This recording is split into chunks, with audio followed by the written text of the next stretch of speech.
跟大家说一个好消息，就是我开悟了，我觉醒了。屁啦，你觉醒了，就跟你说真的没，笑死我了。我就真的开悟啦。最你要好笑的知道我没笑话开悟。你如果真的开悟，你会对我说屁啦，你会有反应。今天为什么我们讲这一段呢？其实要讲一个所谓的灵性我执，就是很多人越修行或者越灵修，然后他的我就越来越大，这样，然后觉得我越来越了不起。他可能开启了一些功能啊什么，然后觉得，然后自己有一些很宁静的经验，然后他就觉得自己很了不起，然后觉得比别人更高尚，然后比别人更灵性，然后别人说他什么，然后他就觉得哪有可能我比你们还厉害，这样你们什么都不懂。在这种情况下，其实那个我执其实越来越重。我们修炼、修行或者提升灵性，它有一个它有一个道路，就是我们是因为被小我的观念所绑住、框框绑住，所以我们才没有办法开放我们的能力，或者没有办法让我们的意识更庞大，或者让我们更灵性。那是因为就是被我们小我的框框绑住。如果你的小我并没有去除，而反而更越来越坚固的话，那怎么会是觉醒或者开悟呢？完全不是这么一回事啊。这个说到曾经说，墨子有开悟的经验。其实这根本不可能，墨子怎么可能开悟？说实在，墨子没有开悟，你们知道吗？为什么墨子没有开悟？墨子真的没有开悟，没有骗你们。不是我谦虚或者什么，墨子真的没开悟。为什么这样说？墨子怎么可能开悟？开悟到底是什么？开悟就是你在一刹那你体会到你是整个源头，你进入那个空，进入纯粹的观察，而没有任何的其他的内容。那这时候怎么会有一个墨子这个意思呢？而是相反的，墨子在那一瞬间，然后被吞没了，墨子不见了，墨子掉了，连墨子对世界的认知在那一刹那都不见了。然后不见了，那到底谁开悟？绝对不是墨子啊！对啊，就剩下那个觉知，就剩下那个纯然的意识，不就这样？那纯然是那个纯然的意识又不是墨子，墨子还在，怎么会开悟呢？墨子还在，怎么会开悟呢？我执故我在，我执故我在，不是我思故我在。哇，这句话讲得好妙，我执故我在，很有趣。真的耶，我执故我在，好棒！我开悟了。当我说我有我的时候，又怎么会是开悟？开悟其实不是一个个人的事情，大家一直，尤其是就是现代很多这种现象看到，就是很多人跳出来说我开悟了，我开悟了，我觉醒了，我已经觉醒了，我快觉醒了，我快觉醒了，我开悟了。我也不知道这哪来的，就是开悟它不是一个个人的事情，觉醒也不是一个个人的事情，不是墨子在觉醒，也不是墨子在开悟，反而相反的是墨子，如果你去形容说开悟的话，开悟这个状态真的是绝对的，它就是墨子绝对不在，墨子绝对不在，那就是剩下那个开悟的状态，就是意识的本身。可能是不是很多人每个人对觉醒或是开悟的定义都不一样。没错啊。对啊，可能有些人想说有一点能力，或是第三眼打开就是觉醒或开悟，其实不是啊，你还在啊，你还是有我啊，你还是有你的喜好、你的想法、你的执着。开悟的时候有2个事情必须要同时发生。第一个事情就是无我。无我就是对于我的认知是不存在，没有墨子存在，完全没有。第二个是对宇宙万物、对世界的那个信念认知当时不在，所以一个是无我，然后一个是没有世界，没有我，没有世界。没有你，没有我，没有世界，什么都没有。没有世界，什么没有？老子称这个叫无，那佛称这个叫做空，那就是同一回事。那既然是无，既然是空，哪来的我啊？哪来的墨子？那所以墨子不可能开悟啊，这正好是墨子不在才有机会开悟，就是这样子啊。只是有了这个体会，那个体会不是我的，而是空无吞没了我，那我不见了。那但是后来我又把这个又捡起了这个我，捡起了这个墨子的这个我，然后就继续生活。但是这时候我有一种视角，我可以从空无去看到我这个墨子，就从空无，从纯粹的观察、觉察，然后看到我现在在使用的这个我，包括我的念头、我的个性、我的身体、我的一切，都只是被那个空无观察的对象。那我是站在那个空无去看待这一切。那所以这时候捡起来用而已，勉强用一下。你说你吗？就是开悟之后，是这样。就是那个开悟其实不是墨子在开悟，相反的是墨子在那时候不见了。不见了。对啊，所以没有一个所谓谁开悟这种问题。那为什么你在这里？我在这里我就捡起来，然后继续玩嘛。也就是说，我发现我是玩家，玩家就是完全空的，没有任何内容。但是在那个瞬间过了之后，我就看到游戏了，看到我之前玩的游戏，游戏还在啊，原来我的人物还在这里。我这时候我就开始移动那个人物，我就把这个我捡起来继续玩。那这个人物，因为我很想继续玩啊，我就继续玩啊。我没有要回家嘛，我没有要拍拍屁股关电脑我就回家了，我就不玩了。那你不是说没有我？那为什么你还有我想玩，我想继续玩，我想捡起？那个状态其实是在这种纯然的观察的情况下，然后继续来玩这个游戏。但是继续来玩的那个念头不是我的念头，连那个念头也是被看到的。这只是很单纯做出一个决定，玩不玩？那因为什么？不因为什么，就是玩。就是观察者他还是会选择玩或不玩，他可以做任何选择。如果观察者没有办法做选择，他就回家了。但是他其实可以不用回家，可以继续来玩这个游戏。那我们双生火焰因为有一种吸引力，就是我觉得还没碰到他之前是一种需要更就少了一些感觉，少了一些圆满。那所以就继续玩，然后继续相遇。那这是一个过程。那但是其实修行来说，最终的终点，那比如说开悟，那其实是墨子是不在才会开悟，不是墨子开悟了。所以现在说大家把我认为说，你可能是一个大师或什么，因为你开悟了。没有，千万别这么说。墨子从来也没开悟过。对啊，就是墨子不在才有那个悟嘛。墨子在怎么会有那个悟？所以墨子只是一个平常人，跟大家一样是一个普通人，就是一个人格嘛，就跟大家一样啊，哪有什么开悟不开悟？对啊。那墨子之外，那个纯粹的观察，你也有，我也有啊。我跟你没有不同啊，所以我没有比你更高尚或者更强大或者什么，完全没有。我跟大家一模一样，跟谁都一样，我们大家完全都一样。那所以我有比别人更好吗？完全没有那有什么了不起的？完全没有了不起啊。但是很多人会把什么灵性啊、觉醒啊，然后开悟啊，然后这个拿来标榜，标榜他的自己。这个就是一种很大的我慢，很大的灵性的我慢。灵性的我慢，一般人的我慢顶多我很了不起，我是个董事长什么。但是现在不一样了，这个我慢大到说，我是佛，我是宇宙的主宰，我是什么？那个我慢就很大了。所以在外面如果听到人家说，我开悟了，还是我觉醒了，那都其实就没有真的觉醒，就没有了，因为那个我还在。没错，这个必须要表达的很清楚。那可是有被吞没过的人，那个又叫什么？被吞没过的人，被吞没过的人跟没吞没过的人不是一模一样吗？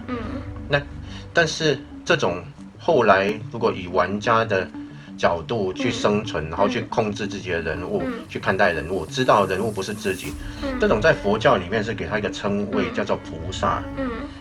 但是菩萨的定义也不是这么简单。菩萨定义就是你会有一种胸怀，你去想说你要把这个跳出来这个解脱的方式要告诉别人，然后要去感染别人，然后分享给很多人，让他们离开这个自己是人的这种苦。那这样的人就把它叫做菩萨。意思是我们是菩萨吗？我们是菩萨，其实很多人都有这种胸怀啊。不是只有，就是菩萨定义不是想说很高尚什么，对啊，不是什么很宇高尚宙里面的一种高灵啊，菩萨什么，其实他只是有帮助人的胸怀就可以叫菩萨，就是想把解脱的这种分享给大家，就是这样。每个人都是菩萨，每个人都是菩萨，而且每个人都在开悟的状态，自己不知道，都在开悟的状态，不知道。因为我们的那个觉察，纯然的觉察，每个人都有，每个人都在，只是被搞混了，以为我个性啊什么那些才是我，然后被那些绑住了。然后当别人去攻击你那个有个性、有身体啊这个我的时候，你就觉得你被打到了，被攻击到，就别人讲几句话就什么我不认，我觉得这样子不 OK。对呀，你怎么可以这样子说？只是这样子。在宋朝有一个故事，苏东坡大家都应该有听过。苏东坡是宋朝大学士，他是一个非常有学问的人。他后来就接触佛法，就开始修行，然后他也修得很好。然后他有一个好朋友，是一个当代的禅宗大师，叫做佛印。这个佛印禅师啊，他的修行非常高。那苏东坡常常会跟他辩论啊，跟他聊佛法，也受益了很多。那苏东坡，但是他自己修到一个程度之后，然后他就觉得，自己修行非常的棒，非常的酷，然后，他就在某一天很有感觉的情况下，他写了一首诗。我看一下那个诗怎么念了，我有点忘记了。这首诗它是这样子的，它这首诗是说：稽首天中天，毫光照大千，八风吹不动，端坐紫金莲。稽首就是叩首、叩头的意思，就是礼拜啊。礼拜不是礼拜几那个礼拜，是很有礼的去恭敬的拜。那礼拜谁呢？天中天，天中天就是比天还要高的天中天，那个指佛了。所以他就是说他很虔诚的去礼拜这个佛。那第二句毫光照大千，就是说，当我去很虔诚的礼拜佛，我的心跟佛是一样的。这时候我发出来的毫光，哇，就照亮了3000大千世界。3000大千世界，佛教是说形容整个宇宙。那我的光可以照到整个宇宙那么大，哇，好了不起。然后第3句他说八风吹不动，八风吹不动。佛教里面的八风是指8种不同的事情，就这8种事情就好像风一样吹你，都把你吹不动的话，哇，你就是可能真的开悟了。那哪8种呢？称讥毁誉利衰苦乐。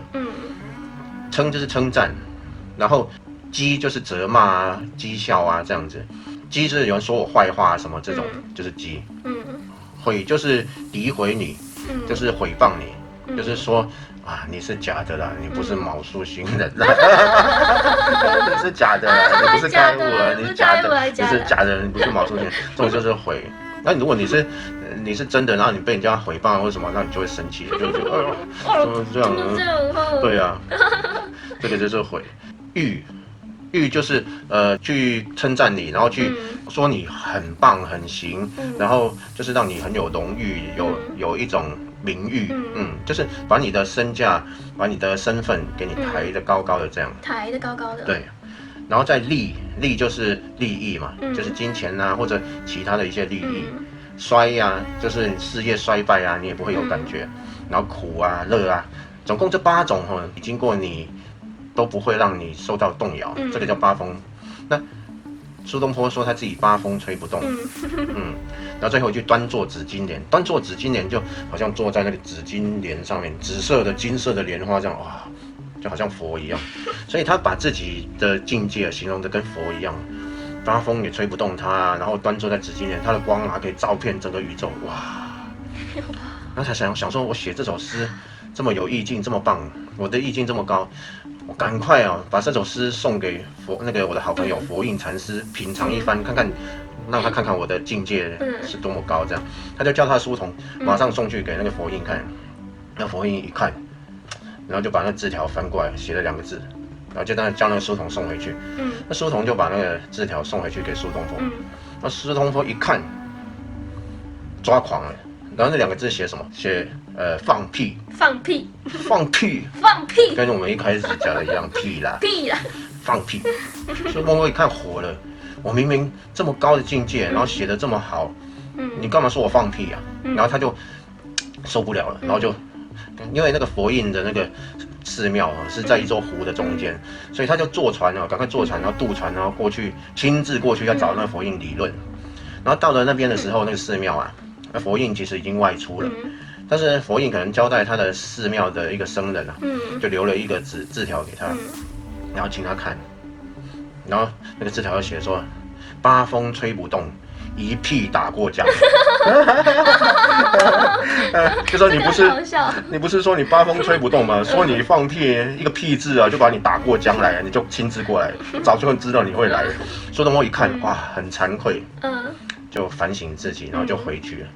晚年苏东坡修行真的就很好，是不是开悟我就不知道，但是他有领略到这样的道理，他明白自己的灵性我执非常大，他终于知道原来不是这样。那我有一个问题，就是你是被吞没，然后又捡起来玩的，是这样吗？那么你现在又是一种，你现在就不是一种八风吹不动的状态嘛？就是不是啊，我不是八风吹不动啊。我现在连观察者的角度我都不一定是很深的。我往往就是很融入这个人物。就是我玩的，等于就像玩游戏玩的很起劲，废寝忘食这样，哇，玩的很起劲。就像我一样。这游戏里面被人家人物被人家打到啊什么，就会，怎么打我啊？你搞错了的，还是会不爽啊。可是不会有差吗？有差，只是在那个反应的程度不会那么严重，你就会很淡然的以一种玩家的心态去看待，但是你还是会有反应，但是背后还是始终会有一个永远不变的观察在看着这个事情发生。那你可以决定要深入那个观察者，还是就是淡出？可以，这就是吞没后又捡起来才有的一个才能去控制吗？因为你可以决定说，让你的自我稍微放松，或者抓稍微紧一点，这个变成自己可以去掌握。所以要先被吞没过才有办法自己能够去掌握。也不完全，就是说，在吞没之前呢，我们也可以尝试用，因为每个人都有那个观察的角度，因为没有那个观察的角度，我们根本就不知道世界的事情在发生。我们永远能观察到我们眼前的事情，那个觉察始终都在。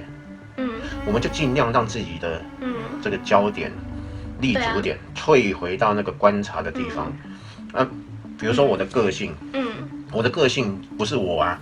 其实只要是我的，就不是我。不是啊。不是我的，那更不是我了。像我就不会，我就自选择，我不开悟不觉醒，我就是想玩啊，我就是想玩。但是即使这样，就算我没有被吞没过，但我还是不会把巧当得很真这样。没错，每个人都可以，每个人其实都可以这么做的。巧只是一个使用的工具而已。它不是真正的自己这样。要有一种如幻的视角，就是一切好像只是一个游戏，一切只是梦这样子。今天想干嘛？今天想玩什么？那就去做这样子。然后睡起来就是全新的一天。没错。然后每天都过得开开心心的这样子，因为知道是只是游戏嘛，只是一个。巧只是使用的工具，只是一个角色，所以呢，就是遇到很多事情，反而都不会有，不会比一般把这些当得很真的人还来得认真，对啊，但是这也是一个秘诀了，就是就算你要在世界玩得愉快你就要拥有这种玩家的视角，你才会玩得愉快，而且不只是愉快的问题，而且你的意识就会扩张了很多，很多，慢慢的如果你能把现实完全就看成梦境，那在我们的梦境里面，我们如果做清明梦，我们可以改变梦境嘛。但是现实其实它也是另外一层的梦境。你能把现实当成梦境的时候，现实的框框就开始松动，就开始绑不太住你了。你就可以在现实里面拥有跟你梦境一样，然后清明梦一样能够改变现实的能力。但是那个出来要非常清楚。不要去执着那个我，你如果执着，你跑出一个功能来执着我，你又陷进框框里面。当陷进框框里面这就走火入魔。走火入魔就是你有一些功能之后，你就那个我就变很大很大，变大。我是宇宙最伟大的佛神，我是最厉害的。没错，一旦有了那个之后，就走偏掉了。你一定会跑出来。开班授徒，然后接受广大群众的礼拜。你好像打脸到很多人。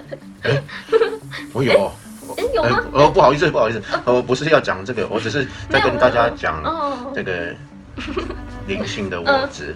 这是我们今天讨论的题目嘛。不要当真啊，只是角色扮演而已。我们只是在角色扮演。没有要打脸谁或者讲谁都没有。就差不多了，对不对？好，那祝大家开悟顺利。可以这么说吗？可以啊，其实也没有大家开悟顺利，因为有那个大家他也不会开悟。对啊，所以这是一个悖论就是一个悖论，不是悖论，一个悖论。这悖论就是，有我就不可能有开悟那既然没有我开悟，那又是谁开悟？所以根本没有开悟这回事嘛。是不是这样？对啊，那应该怎么说呢？世界有真理，真理是存在，真理它就自己就存在，它只有真理，只有真相，那真理就是绝对的，真理存在，而不是我有真理，我不能拥有真理，有我的时候就不是那个真理，对啊，所以真理是在我之外，不是不能拥有我，你可以站在观察角度去使用这个我，是可以的，绝对可以这样子，可以玩，不是说开悟之后就变成一个植物人，没有我，没有世界。以前都没有，整天盯在那边空。开悟不是变植物人，大家不要误会，不要害怕那个哇，我开悟之后会不会我也没有了，然后世界的认知也没有，我就跟白痴一样。其实不会这样子啦，不用担心，你一定会把这个我拿起来玩，拿起来玩之后，你爱怎么玩就怎么玩。不用那么担心。所以开悟是只能维持一段时间，然后后来就没了嘛，又回来了。这个自我它的感觉会回来，回来之后，但是。以前我们是以为自己是游戏里面的那个人物，开悟之后你不会认为你是那个游戏里面的人物，你会认为自己是玩家，你总是站在玩家的角度去进行游戏，所以游戏不管怎样子，你还是保持着那个玩家的视角。开悟之后会保持这个，那但是开悟之后，人物的在游戏里面的一切会被这个视角，如果你很深的一个。观察者视角，一切都会被这个观察者视角给融化、消化，就慢慢你会对所有事情都会很淡然，越来越淡，越来越淡。到了某一个契机的时候，你就会把电脑关掉走人。那刚刚说这个是菩萨嘛，那如果把电脑关掉走人，这个就成佛了。其实成佛跟菩萨的意思，对，就是这样子。我们一直想说佛是一个在天上的一个很大一尊什么，其实没有，什么都没有。一尊佛。对呀。那就算没有被吞没，就还是有我在，也可以不用把那个我看得这么认真啊。你也可以跳出那个人物的视角，然后你也可以退到那个观察者视角，也可以把那个人物不要抓那么紧。对呀，对呀。这时候会更好玩。对啊，这时候会更好玩。不要太认真，不要太认真。我们说什么话也不要认真啊，不要认真。说什么这些其实说得出来，就是认知，就是信念。对啊，我们在做什么？我们头发怎样？我们戴什么面具？什么要不要摘？要不要遮？都不要认真啊。我们就算对啊，我们就算躺着歪七扭八什么，不要认真啊。我们只是在玩而已啊，这就是一场开心的游戏。那大家何必这么严肃呢？对啊，不用。不用这么认真啊！说对啊，虽然大家可能都是好心建议，但是不用这么认真啊！真的，我们没有这么认真，我们随便玩而已，只是分享讯息这样，边玩边分享讯息，好，就这样啦，拜拜，拜拜。